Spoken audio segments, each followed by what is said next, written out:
Falar de alienação de classe, esse tema costuma gerar muito desconforto, mas a gente precisa falar da alienação de classe e da escala 6 por 1.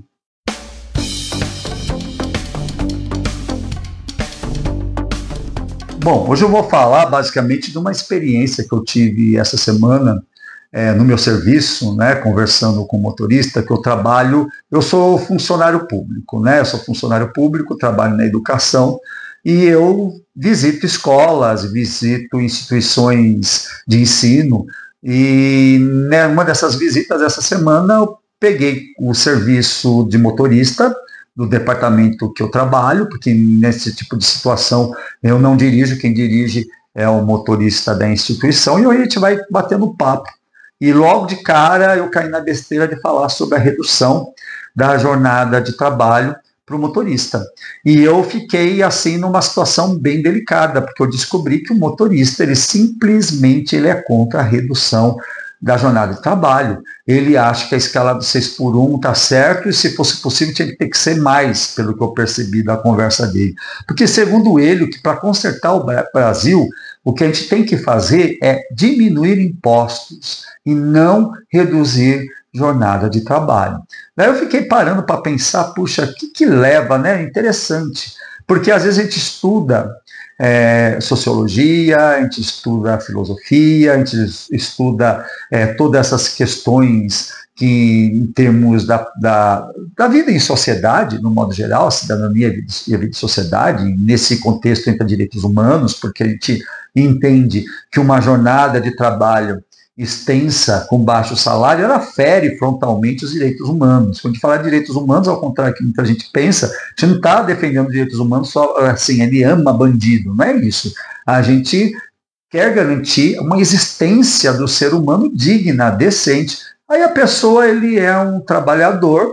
Eu não quero fazer juízo de valor, porque eu entendo que pessoas com escolaridade baixa são capazes de ter uma concepção plena da sociedade, uma cidadania plena, e conseguem ser pessoas extremamente transformadoras no meio que elas estão, mas de repente você percebe que alguém tem um certo ressentimento, porque o que acontece? A gente sabe que a vida é dura, a vida é difícil.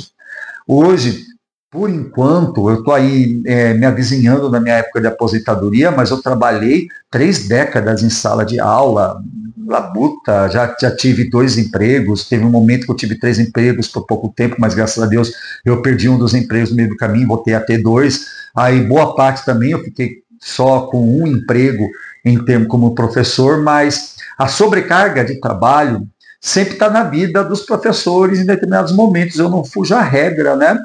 E de repente você percebe que uma pessoa ela se acha ressentida, porque só agora que eu estou numa situação relativamente confortável, né? Eu não sou um funcionário público de elite, eu sou um funcionário público que estou provisoriamente numa situação, e meu cargo é sala de aula, mas eu estou fora de sala de aula porque eu estou trabalhando em algo muito específico, que é a prevenção de uso de substâncias, e eu visito escolas, né? Prevenção aos problemas de uso de substâncias.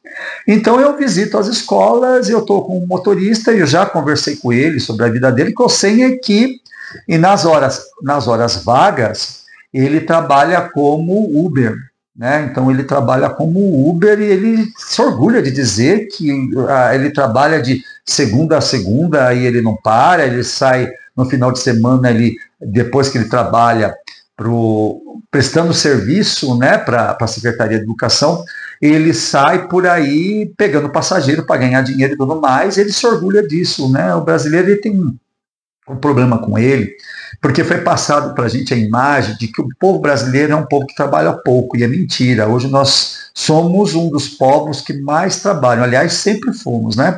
Porque se a gente for puxar lá no passado, nós temos a chaga de uma escravização longa, né? Longa e tardia. Nós somos o último país a abolir a escravidão. Só abolimos a escravidão por conta de pressão da Inglaterra, de acordo com os interesses do capitalismo. O capitalismo precisava ter de mercado para poder vender seus produtos, e de repente passou a ser interessante não ter mais escravidão, e foi desse modo que a coisa, não que não tenha tido lutas, né, para tentar abolir a escravidão, inclusive do povo escravizado, dos negros, mas a gente só aboliu a escravidão quando, de fato, a Inglaterra ela exigiu, vai acabar a escravidão no Brasil. Então, nós temos essa chaga, então nós sempre tivemos uma ligação, uma vida, em termos do mercado de trabalho, muito problemática, né, de muita exploração, e o brasileiro tem essa imagem, autoimagem de que ele é um povo que trabalha pouco, né, que a gente é um povo de vagabundo, entre aspas.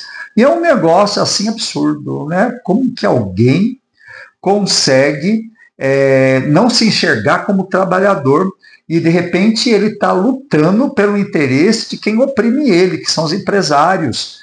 E ele começa a entender que se de reduzir imposto, aí sim a vida fica boa, porque segundo ele, o poder aquisitivo dele caiu demais, que aí ele começa a falar que a culpa do governo atual, como se o governo anterior tivesse sido grande coisa. Tudo bem, o Lula está um monte de tempo, se você somar, né, teve uma quebra, mas o PT uma porção de tempo no governo, mas na verdade nós tivemos avanços na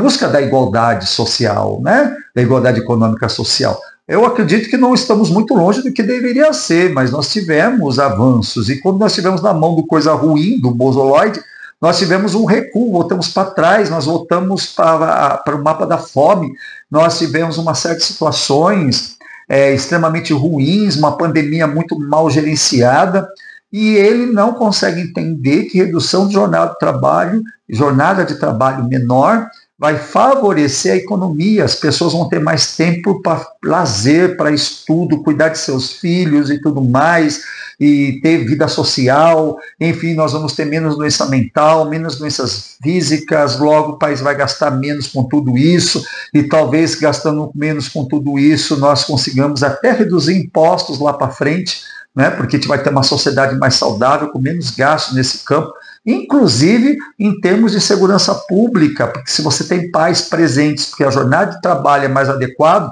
esses pais vão conseguir acompanhar melhor a educação dos filhos, participar do crescimento desses filhos, nós vamos ter uma sociedade com uma afetividade muito melhor. Lembrando que na Europa já são muitos países que estão fazendo a escala 4x3. Então, a gente reduzir, porque está se falando em reduzir para 36, de 40 para 36 horas semanais, é uma redução pequena. Era para ser menor essa redução, era para a gente reduzir aí para perto de 30 horas semanais, talvez umas 32 horas, né?